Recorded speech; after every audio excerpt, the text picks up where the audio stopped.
Respected moderator, distinguished guests, my brothers and sisters.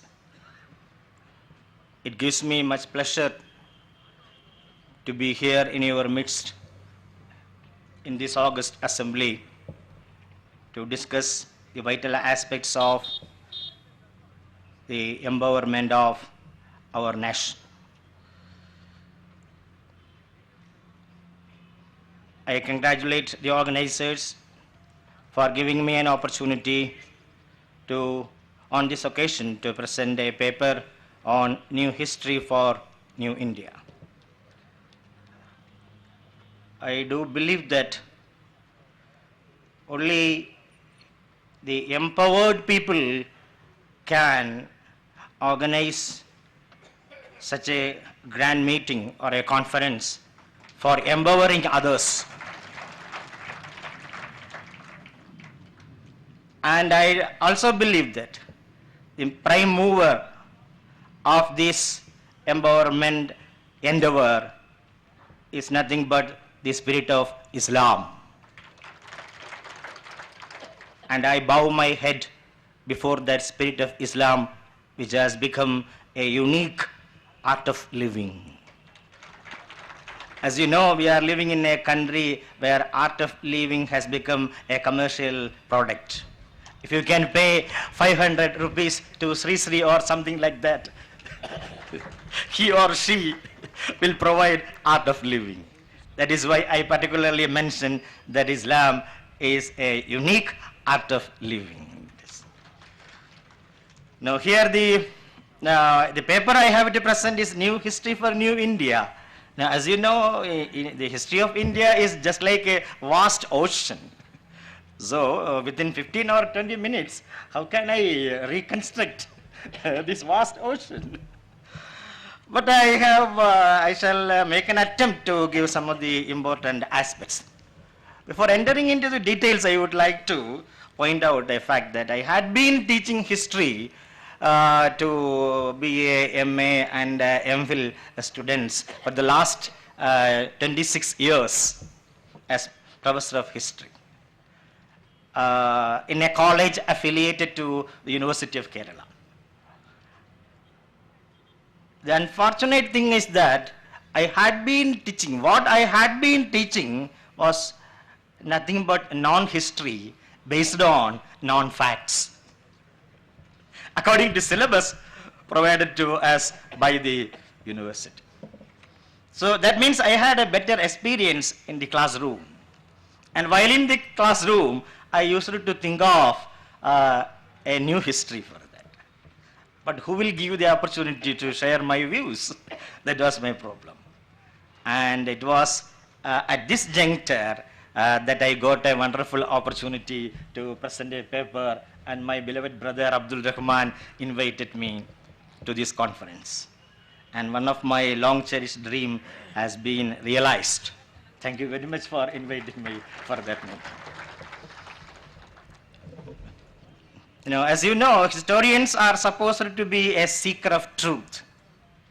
He is expected to tell the truth and nothing but truth. But our experience with the writing in India, Indian history, is galling and disgusting. Most of them suffer from serious distortions of facts and travesty of truth. Errors of commission and omission have been made willfully or otherwise. Thus we experience a historical blackout at the hands of the so-called learned scholars in the field of historical writing in India. In fact, the history of this land is no doubt the history of the aborigines of India, the original inhabitants of India, we the people. They are the people who marched along with history, nurturing the same. As the original rulers of this country, we had a history to be proud of. Unfortunately, we are not fully aware of our past history due to the age-long suppression and oppression imposed on us by the Aryan Manuvadi oppressors. They destroyed our history and fabricated a new history for their own prolonged oppressive rule through a process of mind manipulation and brainwashing. Dr. Ambedkar had rightly observed, if you want to destroy a society, destroy its history, and the society will get destroyed automatically. This is what exactly happened to us. If we analyze Indian history from the very past to the present, we can see that the Manuvadis have already sabotaged our history by a process of Hinduizing the history or Sanskritization. Hence, we have to reconstruct our history, posing a severe challenge to the Manuvadis. It should also be noted that a society which has no history cannot rule. Here our respected speakers have already pointed out that we should be there at the key points, key positions for realizing the empowerment. So,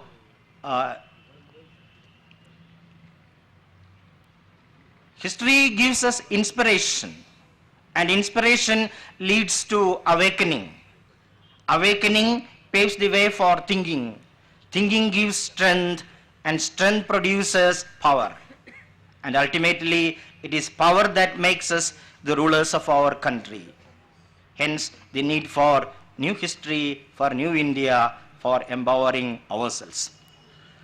The history tells us that the Aryans came as conquerors, brutally destroyed our Indus culture.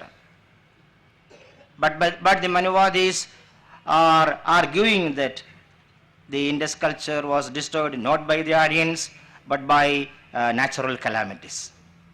But the Vedic literature clearly proved that our golden Indus culture was brutally destroyed by these Manuvadi fascists.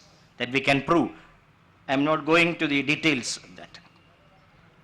So it was after destroying our culture, Indus culture, that a process of Aryanization or what is called Sanskritization started in India, and they inaugurated a new era of terrorism in India. In spite of this terrorism began with the destruction of Indus Valley civilization, we can see a resistance movement against this, either in the ideological sphere or in the political sphere. In the ideological sphere, we see the ideological challenge posed by Kabila, Gosala, Charvakas, Katyayana and Kanada, etc.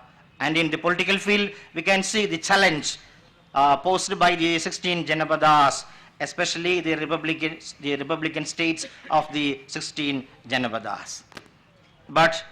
And this reign of terror came to an end with the emergence of Buddhism and Ashoka.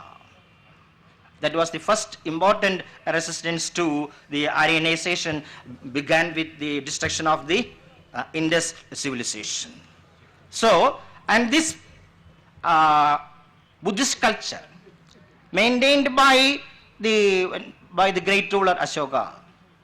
After giving up Digvijaya, he introduced Dharma Vijaya.